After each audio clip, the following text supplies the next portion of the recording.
97억 원, 강남 한복판 아파트에서 똑같은 크기의 새 집을 받으려고 내야 하는 금액입니다.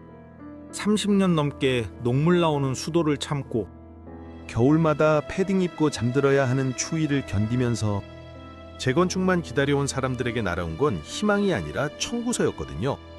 오래 버티면 로또가 된다던 시대 완전히 끝났습니다. 건설비는 5년 새 2배로 뛰었고 일하는 인력은 줄어들었고 정부의 친환경 규제까지 겹쳤습니다. 지금 강남 재건축 시장에서 벌어지고 있는 충격적인 현실을 낱낱이 파헤쳐 보겠습니다.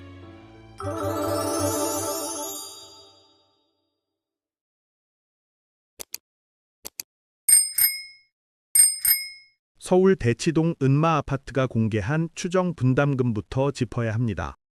전용 84제곱미터 기준으로 같은 크기의 새 아파트를 받으려면 약 1억 8천만 원을 추가로 내야 하는 상황인데 2년 반 전 예상치보다 무려 7천만 원이나 올랐거든요.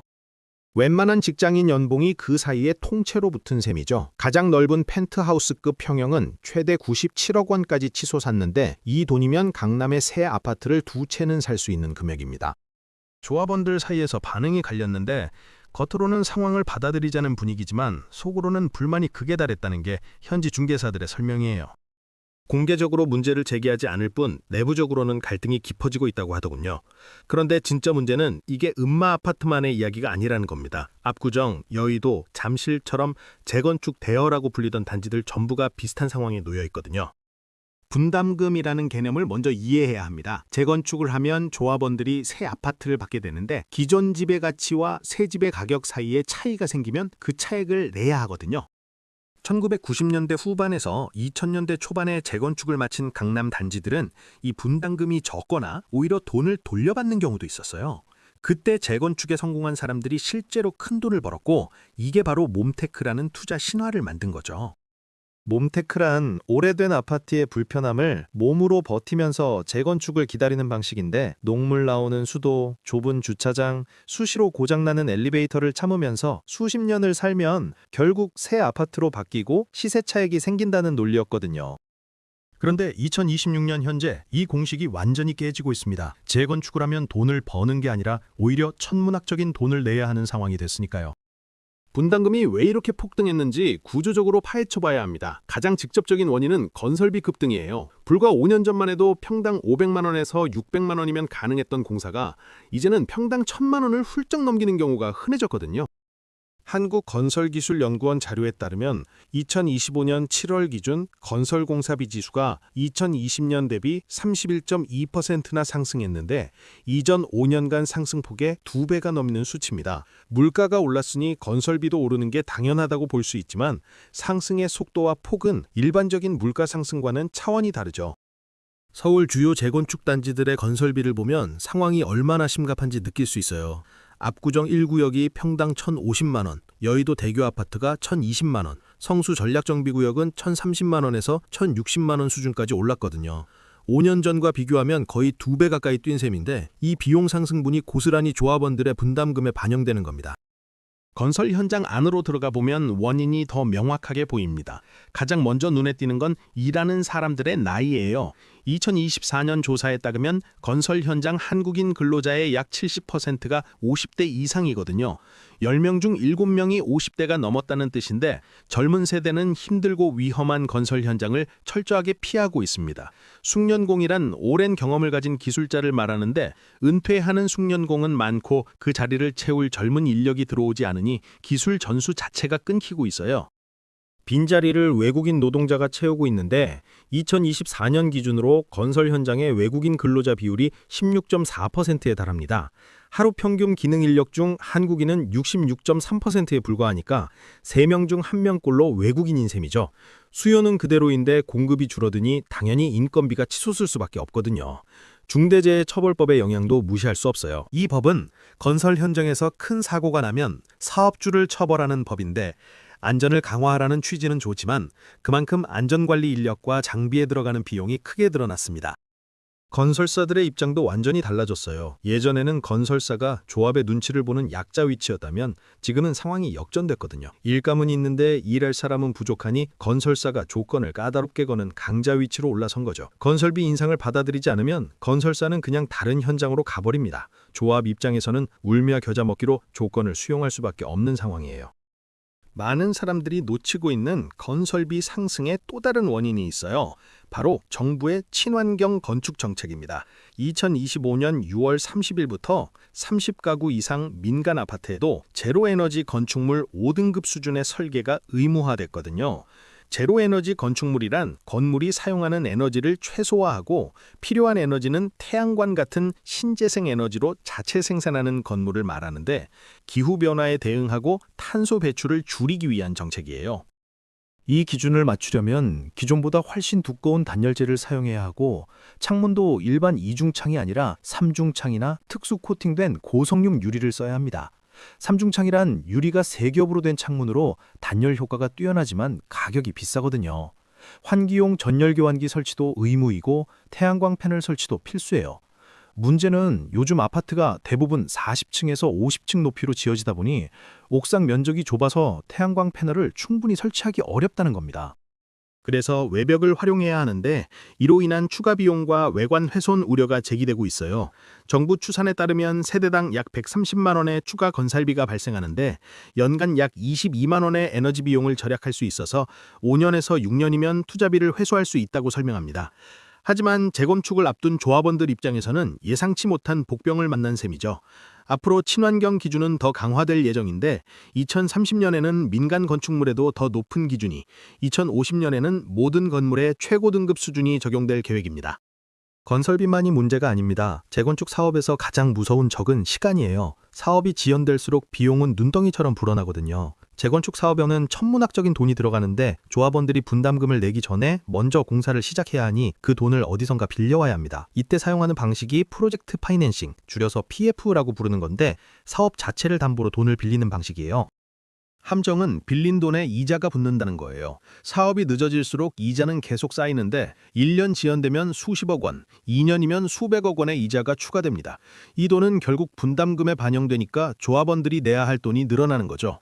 재건축 사업은 태생적으로 늦어지기 쉬운 구조를 갖고 있어요. 사업 시작부터 완공까지 보통 10년 이상 걸리는데 그 긴 시간 동안 정부 정책이 바뀌기도 하고 건설 경기가 침체되기도 하고 조합 내부에서 갈등이 생기기도 하거든요.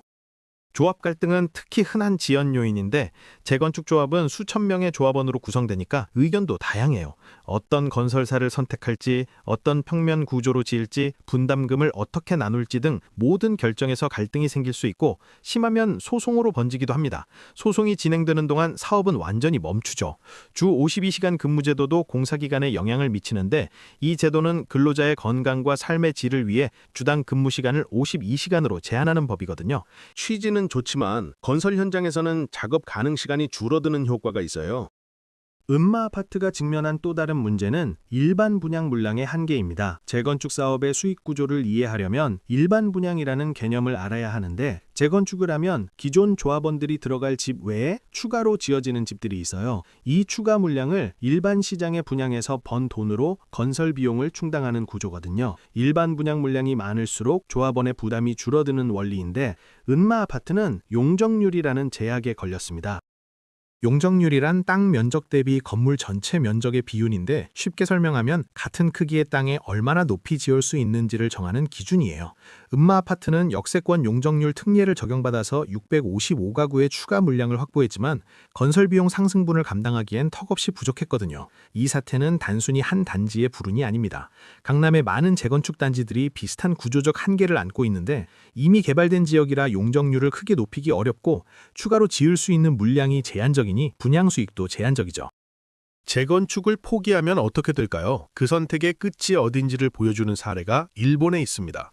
일본에는 한계 맨션이라는 표현이 있는데 여기서 맨션은 일본에서 아파트를 부르는 말이고 한계란 더 이상 버틸 수 없는 상태를 뜻해요. 노후화가 심해져서 제대로 된 관리가 안 되고 입주자가 빠져나가면서 텅 비어가는 아파트를 가리키는 표현이죠. 일본에서 아파트 재건축은 거의 불가능에 가깝습니다. 2018년 기준으로 40년 이상 노후 아파트가 전국에 70만 호나 있는데 그중 재건축에 성공한 건 고작 250건에 불과하거든요. 재건축을 위해선 조합원 전체의 합의가 필요한데 이 합의를 이끌어내기가 극도로 어렵기 때문이에요. 악순환이 어떻게 일어나는지 보면 이해가 되는데 건물이 낡으면 수리와 유지에 돈이 드는데 일본에서는 이런 비용을 수선적립금이라는 명목으로 매달 걷거든요. 입주자가 줄어들면 거둘 수 있는 돈도 줄어들고 젊은 세대는 오래된 아파트를 피하니까 남는 건 이사갈 형편이 안 되는 노인들 뿐이에요. 노인들은 수입이 적어서 수선 적립금을 올리는 것도 쉽지 않고 관리가 안 되니 건물은 더 낡아지고 더 낡아지니까 젊은 세대는 더 피합니다. 극단적인 경우에는 슬럼화로 이어지는 거죠. 한국도 예외가 아닙니다. 일기 신도시라고 불리는 분당, 일산, 평촌, 중동, 산본 지역의 아파트들이 이제 준공 30년을 넘겼거든요. 일기 신도시란 1990년대 초반에 주택난을 해결하기 위해 만들어진 대규모 신도시들인데 부동산 분석업체에 따르면 일기 신도시 전체 아파트 재고 중 상당수가 준공 30년을 초과했어요. 정부는 2024년에 노후계획 도시특별법을 시행했습니다. 이 법은 오래된 신도시의 재건축을 빠르게 진행할 수 있도록 각종 특례를 주는 법인데 이 법에 따라 일기 신도시 13개 단지가 선도지구로 선정됐어요. 하지만 난관이 산적해 있습니다. 이 지역들은 이미 용적률이 200% 수준이라 추가로 지을 수 있는 물량이 제한적이고 건설비 상승, 이주 대책 갈등, 조합원 분담금 부담 등이 복잡하게 얽혀 있거든요. 재건축이 되지 않으면 이 단지들도 일본의 한계 맨션 같은 미래가 기다리고 있습니다. 재건축 시장에 또 하나의 변화가 일어났어요. 예전에는 조합이 건설사를 선택했지만 지금은 건설사가 조합을 선택하는 시대가 됐거든요. 이른바 양극화 현상인데 양극화란 중간이 사라지고 양쪽 끝으로 쏠리는 현상을 말해요. 대형 건설사들은 사업성이 좋은 곳에만 관심을 보이는데 강남, 서초, 송파 같은 이른바 황금 입지의 대단지들이죠. 이런 곳은 분양가가 높아서 수익이 보장되니까 건설사들이 서로 수주하려고 경쟁합니다. 반면 입지가 애매하거나 규모가 작은 단지들은 건설사를 구하기조차 어려워요. 입찰 공고를 내도 응찰하는 건설사가 없어서 유찰되는 경우가 늘고 있거든요. 유찰이란 입찰에 참여하는 업체가 없어서 무산되는 건데 어쩔 수 없이 건설비를 올려서 다시 공고를 내야 하고 그래도 건설사가 나타나지 않으면 수의계약으로 전환합니다. 수의계약이란 경쟁 없이 특정 업체와 직접 계약하는 방식인데 협상력이 건설사 쪽으로 완전히 기울어지는 거죠. 삼성물산, 현대건설, 대우건설, GS건설, 포스코 같은 업계 상위 건설사들은 서울 핵심 지역에 역량을 집중하고 있어요. 지방 사업장이나 사업성이 낮은 곳은 아예 쳐다보지도 않거든요. 지방의 상황은 더 심각한데 미분양이 쌓이고 있습니다. 미분양이란 분양했는데 팔리지 않은 물량인데 분양을 해도 안 팔리니까 건설사들이 지방 사업을 아예 꺼리는 거죠. 그렇다면 우리는 어떻게 해야 할까요? 재건축을 고려하는 사람이라면 철저한 계산이 필요합니다. 감에만 의존해서는 위험하거든요. 내가 내야 할 분담금이 정확히 얼마인지, 그 돈을 어떻게 마련할지, 새 아파트의 예상 가치는 얼마인지를 구체적으로 따져봐야 해요. 조합에서 제시하는 추정 분담금은 최소치라고 생각하는 게 좋은데 실제로는 더 늘어날 가능성이 높기 때문이죠. 전문가들은 일반 분양 비율이 20% 이상 나오는 단지만 사업성이 있다고 말해요. 일반 분양 물량이 많아야 그 수익으로 건설비를 충당할 수 있고 조합원 부담이 줄어들기 때문인데 용적률이 이미 높아서 추가 물량을 많이 지을 수 없는 단지는 사업성이 낮습니다. 대안도 열어둬야 합니다. 재건축만이 답은 아니에요. 리모델링이라는 선택지도 있는데 리모델링이란 기존 건물의 골격은 유지하면서 내부를 새로 고치는 방식이거든요. 재건축보다 비용이 적게 들고 기간도 짧지만 구조적 한계로 평형 변경이 어렵고 가치 상승폭도 재건축보다 작아요. 또 다른 대안은 준신축 아파트로 갈아타는 겁니다.